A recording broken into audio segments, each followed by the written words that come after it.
I'd been noticing things going missing from my house. Small things. A necklace. Some cash from my purse. Photos from albums. I'm 70 years old. Everyone assumed I was just forgetting where I put things. My son would pat my hand and say, "Mom, you're getting older. It happens." But I wasn't forgetting. So I bought a small camera, hid it on my bookshelf, pointed at my bedroom door. I didn't tell anyone.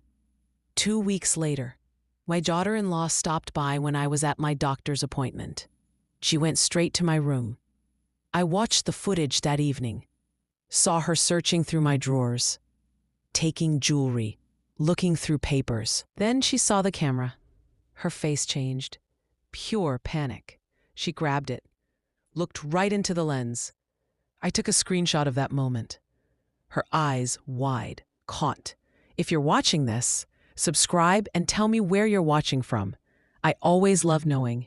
My name is Caroline. Caroline Morrison. I'm 70 years old, and until 6 months ago, I thought I knew my family. Thought I could trust them. Thought my home was safe. My things were safe. My memories were safe. I was wrong about all of it. But let me start at the beginning. Before the camera. Before the theft. Before I understood that the person stealing from me was someone I'd welcomed into my family. Someone I'd trusted. Someone I'd loved like a daughter. I live alone. Have for 12 years now. Since my husband George died. Heart attack. Sudden. He was only 63. Too young. Too soon. But that's life. Unfair. Unexpected. Final. After George died, I stayed in our house. The house we'd bought 40 years ago. Raised our son Vincent in. Made memories in. I couldn't leave. Couldn't sell. Couldn't start over somewhere else. This was home. George was here. In every room. Every corner. Every memory. The house is paid off. My pension is good. George's life insurance helped. I'm comfortable. Not rich, but comfortable. I don't need much. Don't want much. Just my home, my things, my peace. Vincent is my only child. He's 42 now. Married to Diana for 8 years. They live 20 minutes away. Nice house. Big house. Expensive house. The kind that requires 2 incomes. 2 good incomes. Vincent works in sales. Makes decent money. But Diana's job is less stable. She works in real estate. Good money when the market's good. Nothing when it's not. They visit regularly. Sunday dinners mostly. Sometimes during the week. Diana would stop by randomly. "Just checking on you," she'd say. "Making sure you're okay. That you have everything you need." I appreciated it. Or thought I did. Thought she cared. Thought she was being kind.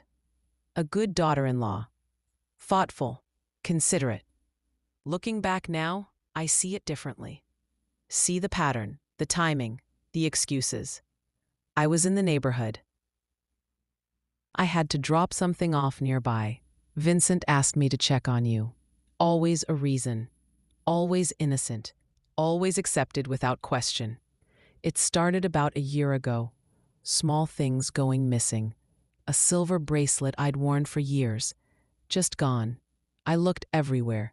Every drawer, every box, every pocket. Couldn't find it. Thought maybe I'd misplaced it. Put it somewhere unusual. Forgot. I'm 70. Memory isn't what it used to be. Or so everyone kept telling me. Then cash disappeared. I keep money in my purse. Not much. Maybe $100. Emergency money, gas money, coffee money. One day I reached for it. Only $20 left. I'd just taken out 100 2 days before. Hadn't spent it. Hadn't been shopping. Hadn't been anywhere. But everyone said I must have forgotten. Must have spent it. Must have miscounted. Photos started disappearing from albums. Old photos, family photos, my wedding pictures, photos of Vincent as a baby, as a child, memories, irreplaceable, gone, just gone. When I mentioned it at Sunday dinner, Vincent laughed. Mom, those photos are probably just mixed up in different albums. You've reorganized so many times. They'll turn up. But they didn't turn up, and I hadn't reorganized, and I knew exactly where those photos should be. But nobody believed me. Everyone smiled, patted my hand, used that tone, the tone people use with elderly people. Condescending, dismissive. It's okay, Mom. Don't worry about it.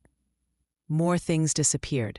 A gold chain, antique earrings from my mother, a watch George had given me.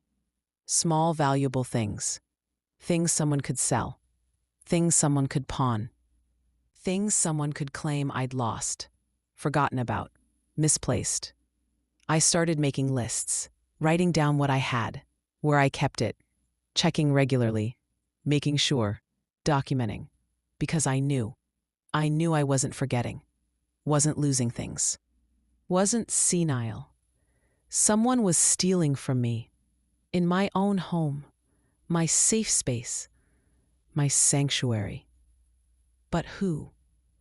Vincent had a key. For emergencies. Diana had access through Vincent. They were the only ones, the only people who came and went, the only ones I trusted. But it couldn't be Vincent. My son, my baby. He wouldn't steal from me, wouldn't betray me like that. Would he? I watched him more carefully, during visits, during dinners. He seemed normal. Same Vincent. Same humor. Same affection. No guilt. No nervousness. No signs of deception.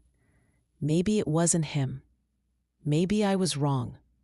Maybe I really was just forgetting. Diana was different. She'd always been a bit distant, a bit cold, not warm like some daughters-in-law. Not close. We were polite, cordial, but not connected, not really. I'd tried over the years, invited her to lunch, shopping, coffee, but she was always busy, always had somewhere else to be, someone else to see, something more important. I accepted it. Not everyone is close to their in-laws. That's okay, as long as Vincent was happy, as long as she treated him well. That's all that mattered. His happiness, his choice, his life. But now I started noticing other things. The way Diana would wander during visits. Using the bathroom, she'd say. But she'd be gone 10 minutes. 15. Too long. And always upstairs. Near my bedroom. Near my things. Near everything that was disappearing. The way she'd ask questions. That's a beautiful necklace. Is it valuable? Those earrings are gorgeous. Are they real? Where did you get that watch? Innocent questions. Normal questions. The kind people ask. But now they felt different. Felt like cataloging, assessing, planning. I started locking my bedroom door when they visited. Oh, just being careful, I'd say when Diana noticed. When she tried the handle, found it locked. Old habit. George always locked it when we had company. She didn't like that. I could see it in her face. Annoyance. Frustration. Maybe even anger. But she smiled, laughed it off. Of course. Makes sense. Can't be too careful these days. But things kept disappearing, even with the locked door, which meant someone had a key or knew how to pick locks or was coming when I wasn't home, when I was at the store, at appointments, at church, times when the house was empty, vulnerable, available. I changed my schedule, became unpredictable, went out at random times, came home unexpectedly, tried to catch whoever it was. But saw nothing, found nothing.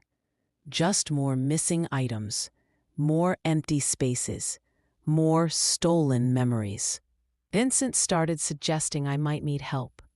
Maybe it's time to think about assisted living, Mom.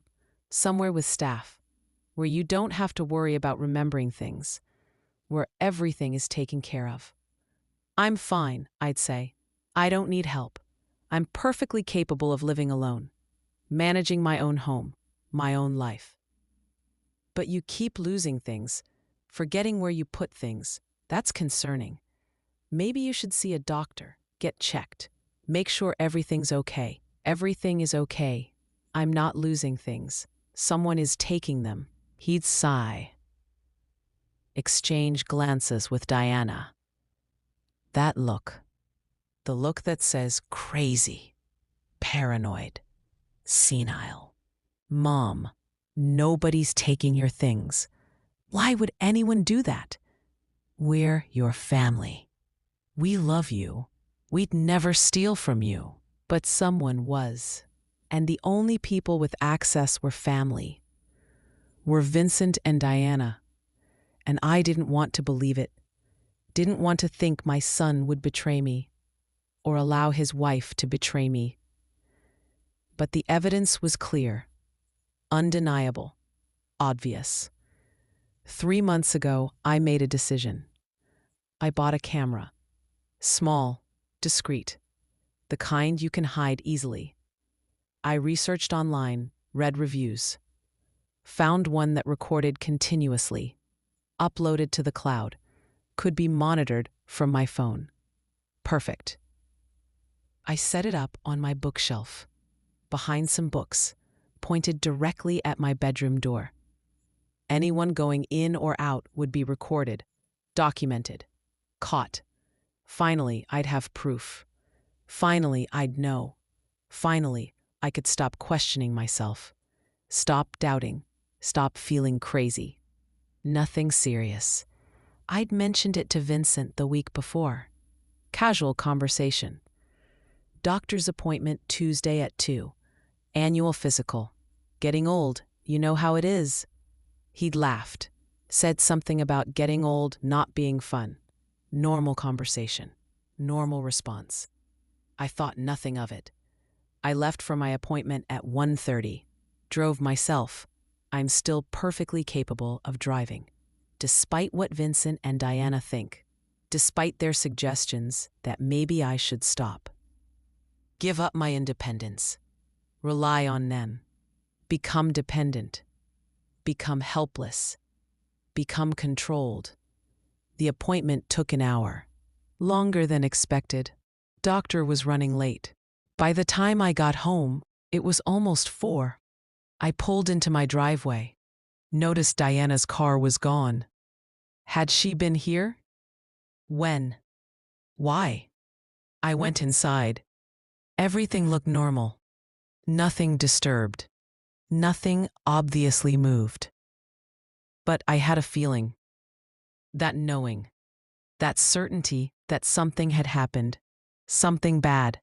Something I needed to see. I went to my phone, opened the camera app, checked the footage, fast-forwarded through the hours I'd been gone, waiting, watching, and then I saw it. Saw her, Diana, arriving at 2:15, 15 minutes after I'd left, using a key, letting herself in, walking straight upstairs, straight to my bedroom. Like she'd done it 100 times before. Like she knew exactly where to go, what to do, how long she had. I watched her try the door. Found it locked. Pulled something from her pocket. A key? A pick? I couldn't see clearly, but within seconds, she had the door open. Went inside, and the camera captured everything. She went straight to my dresser. Opened drawers. Systematically. Methodically. Like she was shopping. Choosing. Selecting what to take. She pulled out jewelry. held it up to the light, examined it, put some back, pocketed others.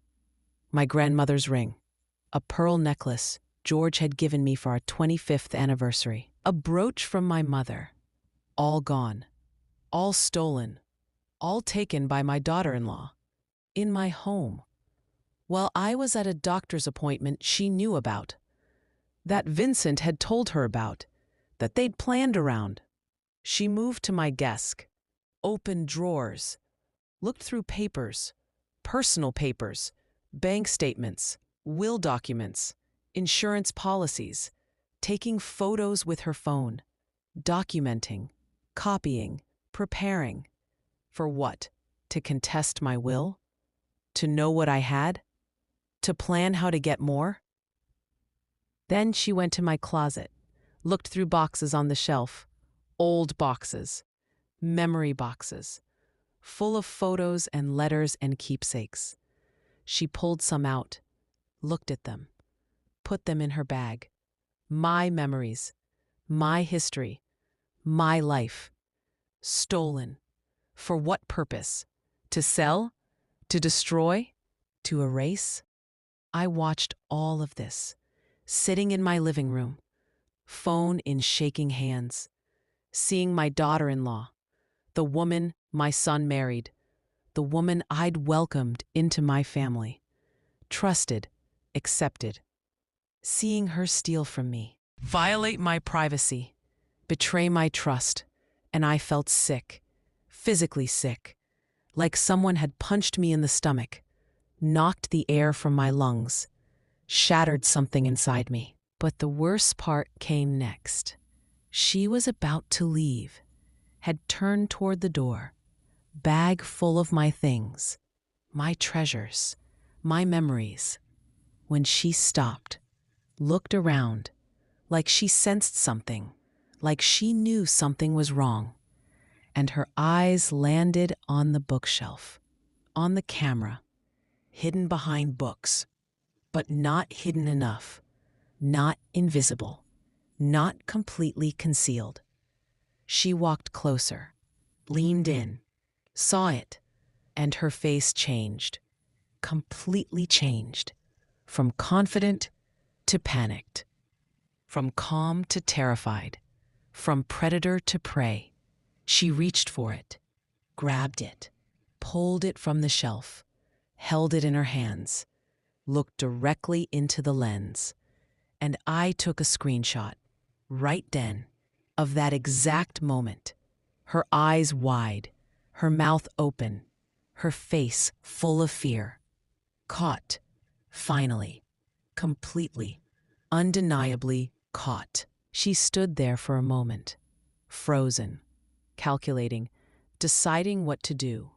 Then she shoved the camera in her bag with everything else she'd stolen and left, quickly, almost running, fleeing, panicked, knowing she'd been seen, knowing I'd know, knowing everything had changed.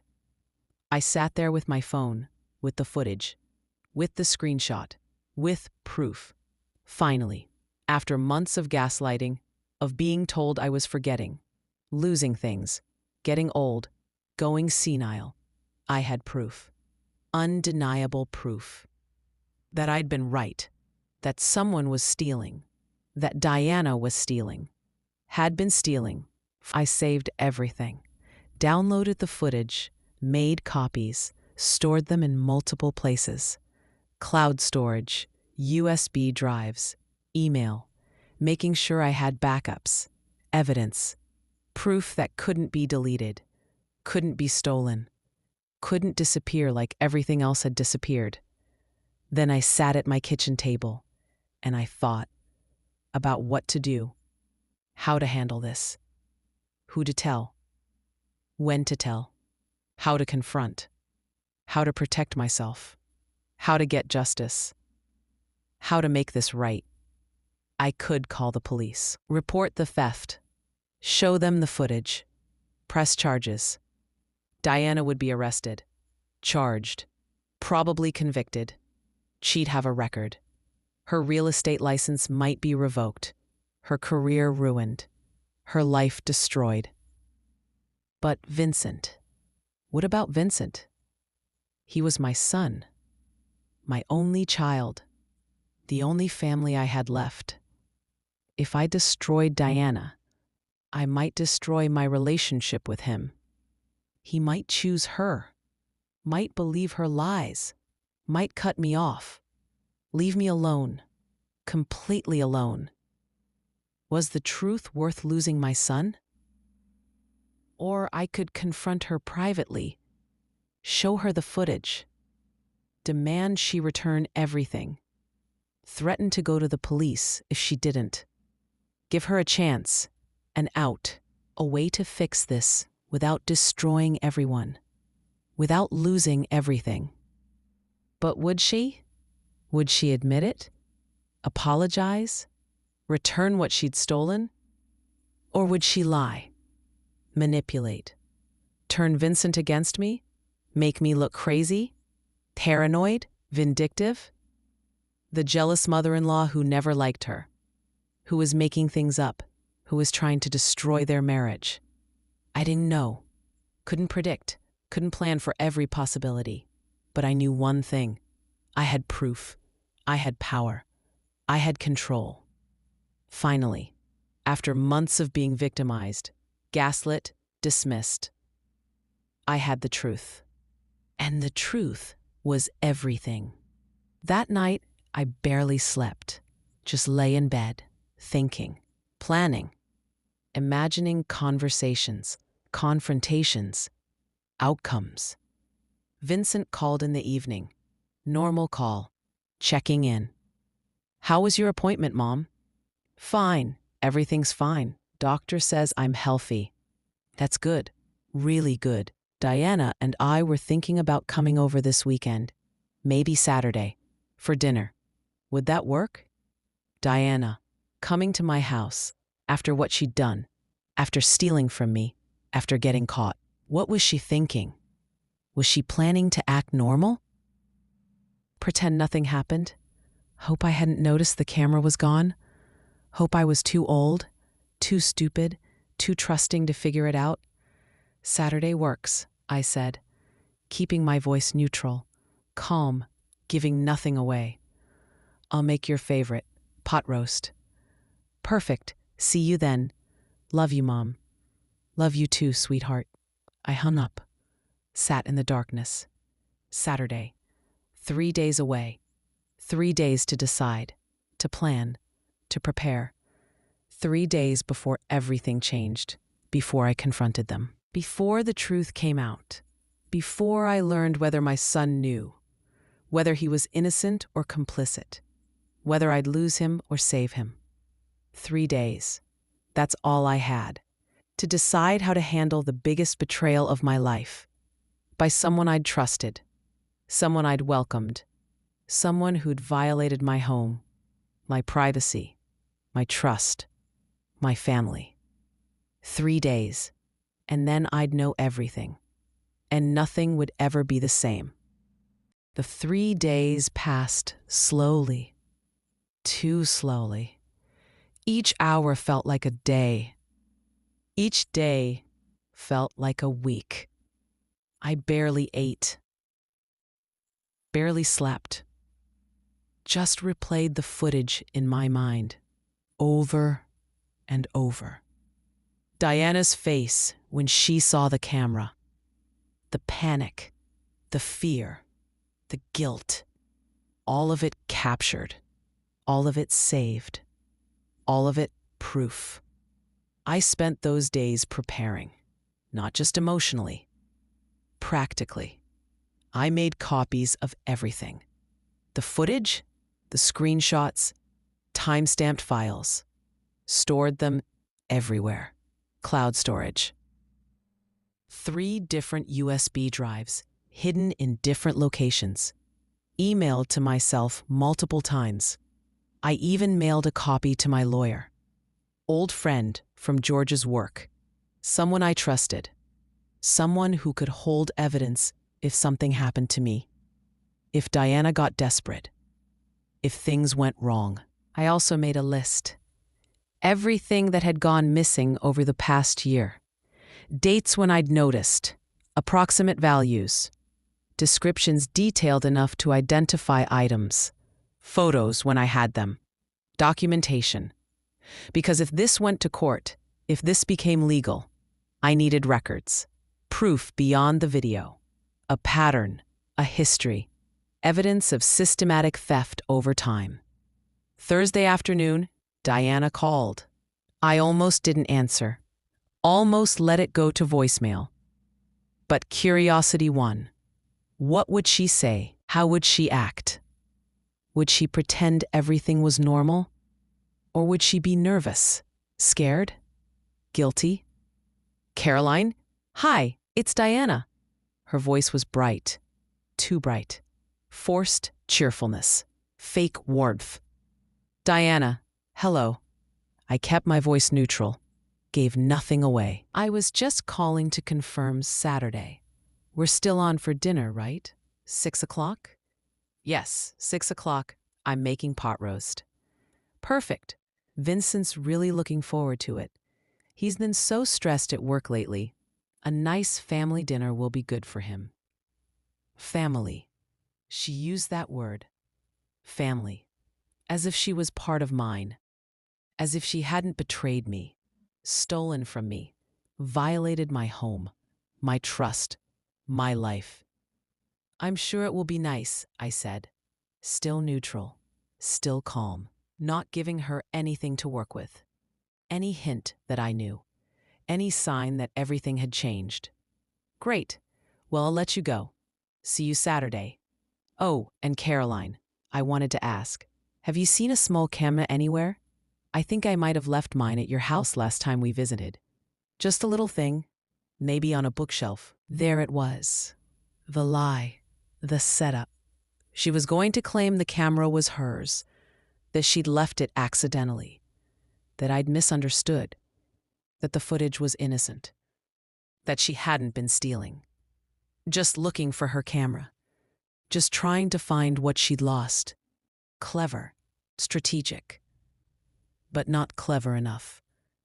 Because the camera I bought had my name on the account, my credit card on the purchase, my cloud storage. All traceable, all provable, all mine. No, I said simply. I haven't seen any camera. Are you sure you left it here? A pause, brief, but meaningful. Maybe not. Maybe I left it somewhere else. I'll keep looking. Thanks anyway. She hung up. I sat holding my phone. Shaking. Not from fear, from anger. She was going to lie, going to manipulate, going to try to turn this around. Make me the confused old woman, the forgetful grandmother, the one who didn't understand, didn't remember, didn't know what she'd seen. But I did know, and I had proof. And on Saturday, she'd learned that I wasn't confused, wasn't forgetful, wasn't weak.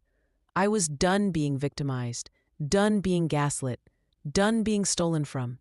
Saturday, the truth would come out, all of it, and consequences would follow, whatever they were, whatever it cost. The truth mattered more. Friday, I went to the bank, withdrew $500 cash, put it in an envelope, sealed it, wrote on the outside, cash withdrawn Friday, 3 p.m. Witness, bank teller Maria.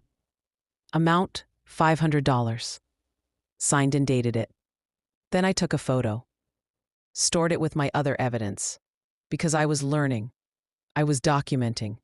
I was protecting myself. Against theft. Against lies. Against gaslighting. I also called my lawyer, Mark Peterson. Explained the situation. Briefly. Clinically. Daughter-in-law stealing. Video evidence. Planning to confront.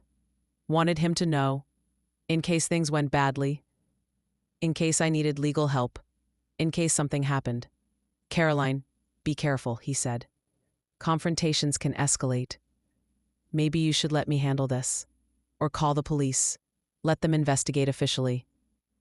I need to talk to my son first. He deserves to hear this from me. To see the evidence.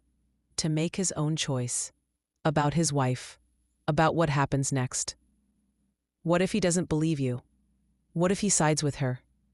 Then I'll know, and I'll move forward accordingly. But I have to try. He's my son, my only family. I have to give him the chance to do the right thing. Okay, but call me if anything happens, if you feel unsafe, if things escalate. Promise me. I promise. Saturday came. I spent the morning cooking. Pot roast, roasted vegetables, homemade rolls, Vincent's favorite meal. The meal I'd made for him hundreds of times. Birthday dinners, celebrations, comfort food when life was hard. The meal that meant home, family, love. This might be the last time. The last family dinner. The last normal moment before everything shattered. I set the table. 3 places. Nice dishes. The good china George and I had gotten for our wedding. Crystal glasses. Cloth napkins. Everything perfect. Everything proper. One last beautiful moment before the ugly truth. At 5:30, I went upstairs, changed clothes, put on my best dress, the navy blue one with the pearls, did my makeup, fixed my hair. I wanted to look strong, capable, put together, not confused, not elderly, not weak. I wanted them to see me, really see me, the woman I was, not the woman they'd convinced themselves I'd become. I also set up my laptop on the dining room sideboard, plugged in, charged, ready, the video file queued, the screenshot ready, all evidence organized, prepared, waiting. When the time came, when the confrontation happened, everything would be there, clear, undeniable, impossible to dismiss. They arrived at 6 exactly. I heard Vincent's key in the lock, heard them come in. Voices, laughter, normal, like every other Saturday, like nothing was wrong. Like one of them wasn't a thief, a liar, a betrayer. "Mom, we're here," Vincent called out. "In the kitchen," I called back, keeping my voice cheerful, normal, not revealing anything. Not yet. They came in. Vincent hugged me. Warm hug, real affection. My son, my baby, still loving me, still trusting me, still innocent, maybe, hopefully. Please God, let him be innocent. Diana kissed my cheek. Perfunctory, obligatory. "Smells amazing, Caroline. You didn't have to go to all this trouble." "No trouble. I love cooking for my family." I emphasized that word slightly. Family. Let it hang in the air. Waited. Meaningful. But she didn't notice, or pretended not to. We sat down. Ate. Made small talk. Vincent told stories about work. A difficult client. A successful sale. Normal conversation. Normal dinner. But I barely tasted the food. Barely heard the words. My mind was elsewhere. On what was coming. On what I had to do. On how everything was about to change. Diana seemed nervous. Kept glancing at me. Watching. Waiting. Wondering if I knew. If I'd found out. If the camera had uploaded before she took it. If she'd been caught. She pushed food around her plate. Barely eating. Drinking wine too fast. Refilling her glass. Once, twice, 3 times. Liquid courage. Or liquid comfort. Or liquid escape. After dinner, Vincent offered to help clean up. "You cooked, Mom. Let me do the dishes." "Actually, sweetheart, I need to talk to you both. About something important. Can we sit in the living room?" Diana's face changed. Just for a second, fear flickered. Then she smiled. Forced smile. Fake smile. "Of course. Is everything okay?" "Let's sit down." We moved to the living room. Vincent and Diana on the couch. Together. United. Me in the armchair across from them. Separated. Alone. but strong, ready, armed with truth. I picked up the remote, turned on the TV, connected my laptop. The screen filled with a paused image. My bedroom door, the timestamp visible. Tuesday, 2:15 p.m. The day of my doctor's appointment. "What's this, Mom?" Vincent asked. Confused, curious, not concerned, not yet. "This is footage from a camera I installed in my house 2 weeks ago, after things kept disappearing. Things I knew I wasn't losing, wasn't forgetting. Things someone was taking."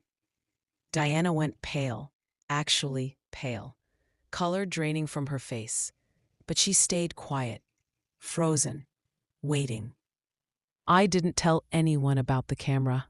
I hid it, on my bookshelf, pointed at my bedroom door, and I waited, watched, documented, until I caught whoever was stealing from me." I pressed play. The video started. Diana's car pulling up.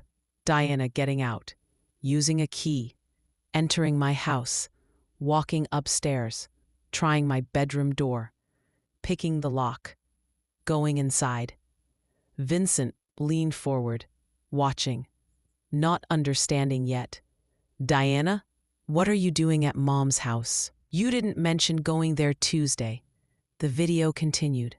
Diana opening drawers, taking jewelry, pocketing items, going through papers, taking photos with her phone, methodically, systematically, stealing. "What the hell?" Vincent stood up, staring at the screen, at his wife, at the evidence. Undeniable, clear, obvious. "Diana, what are you doing? Are you stealing from my mother?" Diana started crying. Instant tears. Immediate defense. "It's not what it looks like. I can explain. Your mom asked me to get some things. Some jewelry she wanted to give me. She forgets these things. I was just helping her." "That's a lie," I said, calm, firm. "I never asked you to take anything. And watch, there's more." The video showed Diana moving to my desk, looking through personal papers, bank statements, will documents, taking photos. Vincent's mouth fell open. Shock, horror, disbelief, betrayal. Then came the moment. Diana seeing the camera, the panic on her face, reaching for it, grabbing it, looking directly at the lens. I paused it. Right there, on her face. Eyes wide, mouth open, caught, guilty, terrified. This is the moment she realized she'd been recorded. She took the camera, tried to hide the evidence, but it was too late.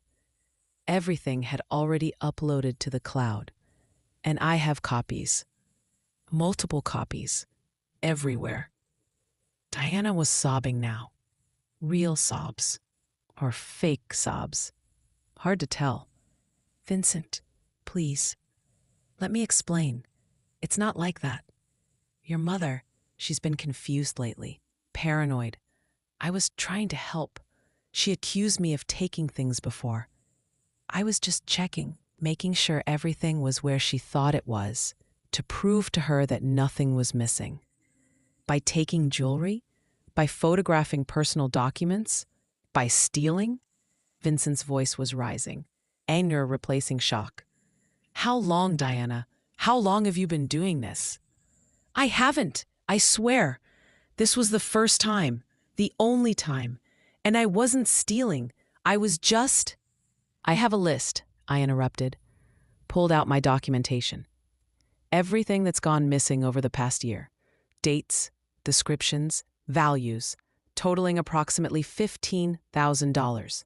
In jewelry, cash, heirlooms, family photos, all taken during times Diana had access to my house. All taken when I was out. All taken by her. I handed Vincent the list, watched him read, watched his face change, from anger to devastation, from shock to grief, from denial to acceptance. His wife, the woman he loved, the woman he'd married, was a thief, a liar, A person who'd steal from his mother, his elderly, widowed mother, who'd gaslight her, make her think she was losing her mind. All for money, for things, for greed. The pearl necklace Dad gave you, Vincent's voice cracked. She took that? Yes. Grandma's ring? Yes. Jesus Christ, Diana, what have you done? Diana changed tactics, stopped crying, got angry, defensive. You want to know what I've done? I've tried to keep us afloat while you waste money on your mother. We're drowning in debt, Vincent. Our mortgage, credit cards, bills. We're barely surviving, and your mother sits in this huge house, alone, with all this valuable stuff she doesn't even use, doesn't even need. Why should she have everything while we struggle? So you steal from her? From my mother? The woman who raised me? Who's done nothing but love us, support us, welcome you into our family. She has more than enough. She won't even notice. And when she dies, it all comes to you anyway, to us. I'm just taking what will eventually be ours. It's not about the stuff. Vincent was shouting now, really shouting. It's about trust, respect, basic human decency. You stole from my mother. You gaslit her, made her think she was losing her mind.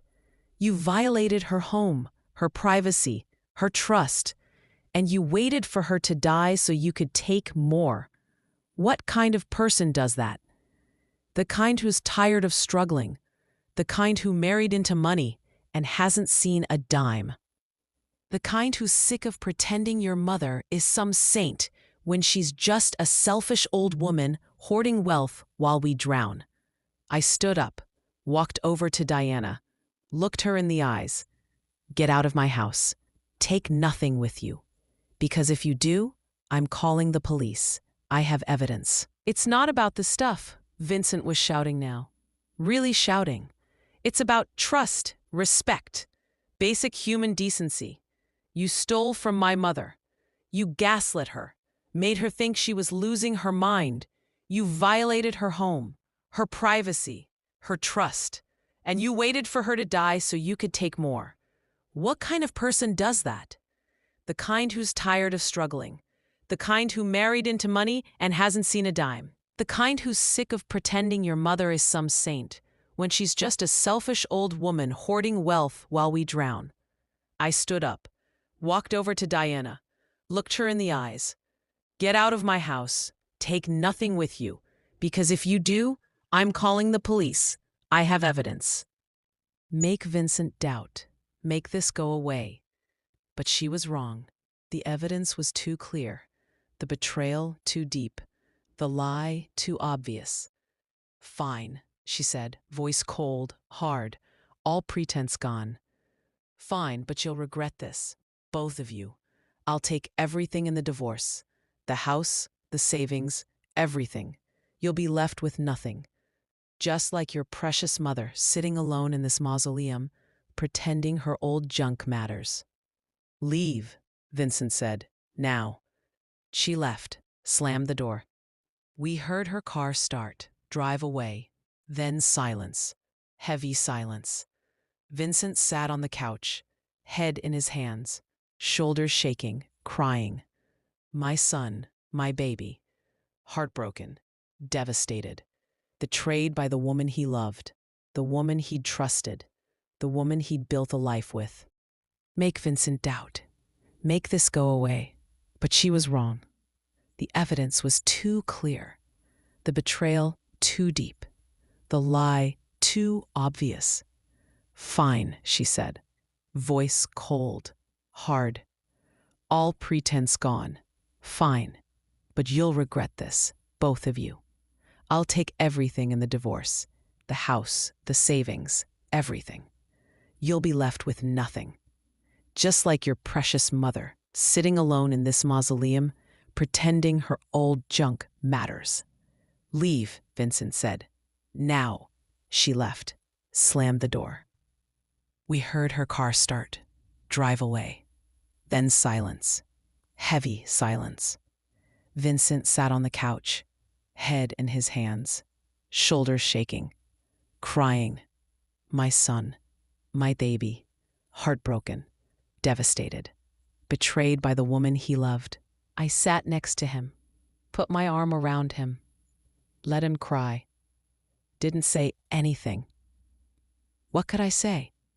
That it would be okay? That he'd get over it? That there were other women?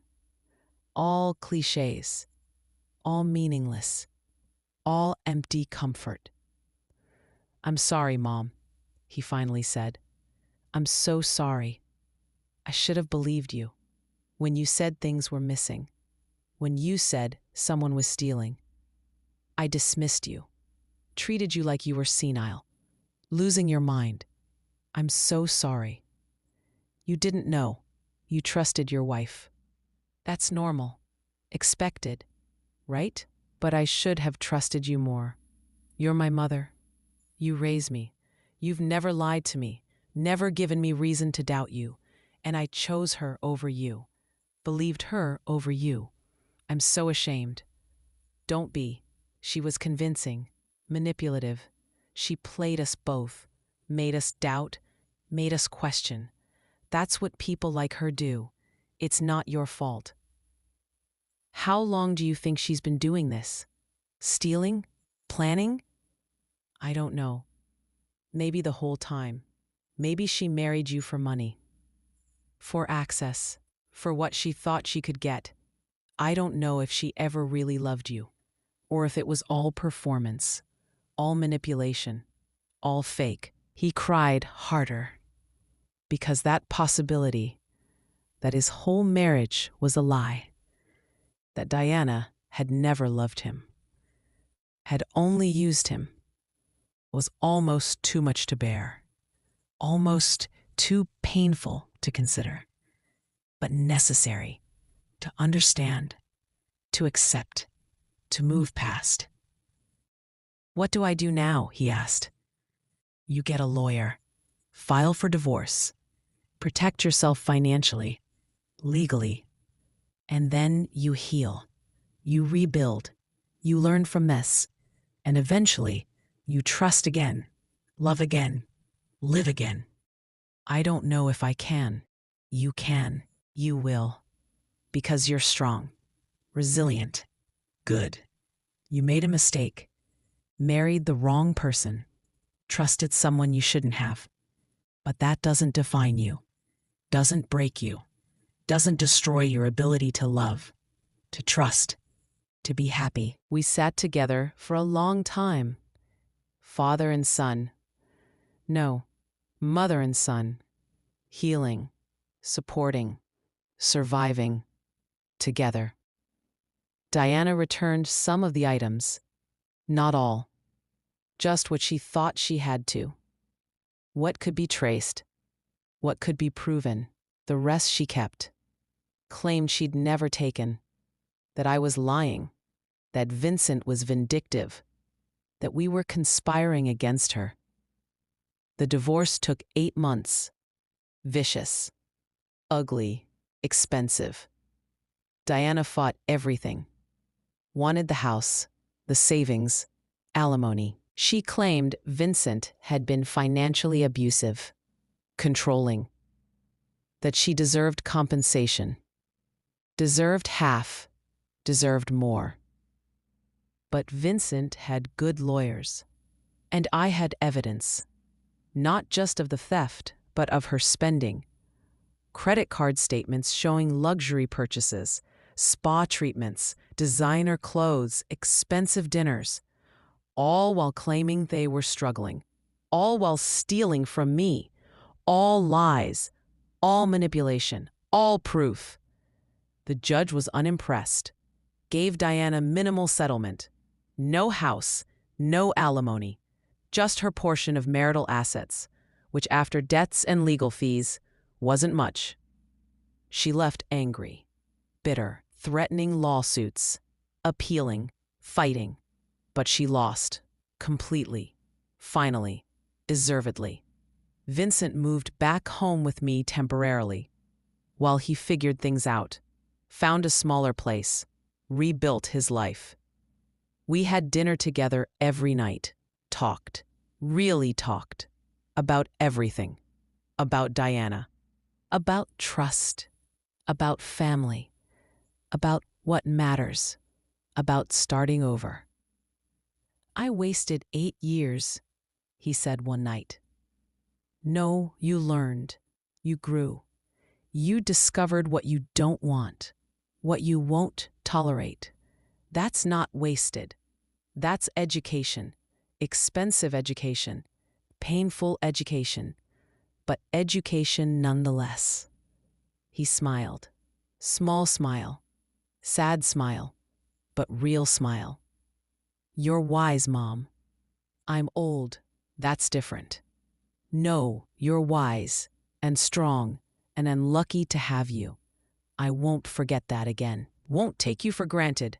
Won't doubt you. Ever." "Good. Because I'm not going anywhere. Not yet. Not for a long time. And neither are my things. So anyone who wants them will have to wait. And work for them honestly. Not steal them like a coward." 2 years later, Vincent met someone new.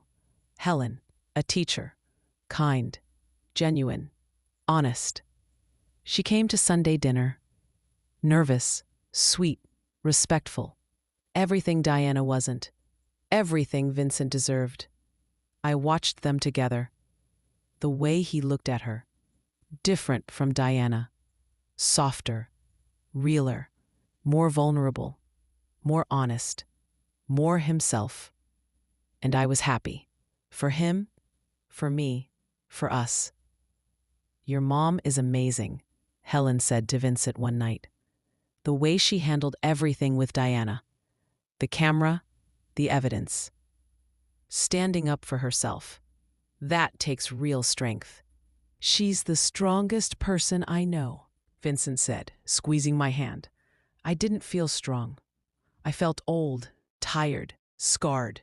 But I'd survived, protected myself, saved my son, preserved my dignity, refused to be victimized, refused to be gaslit, refused to accept lies as truth. That was something. Maybe that was everything.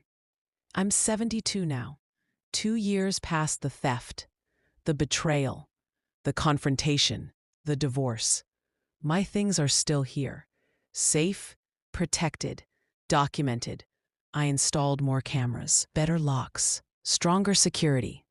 Not because I'm paranoid, because I'm careful, realistic, prepared. Diana remarried last year. Some other poor fool who doesn't know what she is, what she does, who she really is underneath the performance. I feel sorry for him, but not sorry enough to warn him. He'll learn, eventually. The hard way. Like Vincent did. Like I did. Sometimes I think about that camera, that tiny device hidden on my bookshelf, how it changed everything, revealed truth, ended lies, saved me from years more theft, more gaslighting, more abuse. $20 well spent, the best investment I ever made. But mostly, I think about trust, how fragile it is, how easily broken, how carefully it must be protected, given wisely, earned slowly, cherished deeply. I trusted Diana, welcomed her, loved her, and she betrayed that, used that, weaponized that against me. But I also trusted myself, my instincts, my knowing that something was wrong, and that trust saved me, empowered me, protected me. When everyone else doubted, when everyone else dismissed, I trusted myself, believed myself, defended myself, and that made all the difference. That's what I learned. That's what matters. Trust yourself. Always. Especially when others doubt you. Especially when they gaslight you. Especially when they try to make you question reality. Trust yourself. Your memory. Your knowing. Your truth. Because you know, deep down, you always know. And that knowing is power, is protection, is everything. What would you do if this happened to you? Tell me in the comments. I always read them. And don't forget to like and subscribe for more true life stories like mine.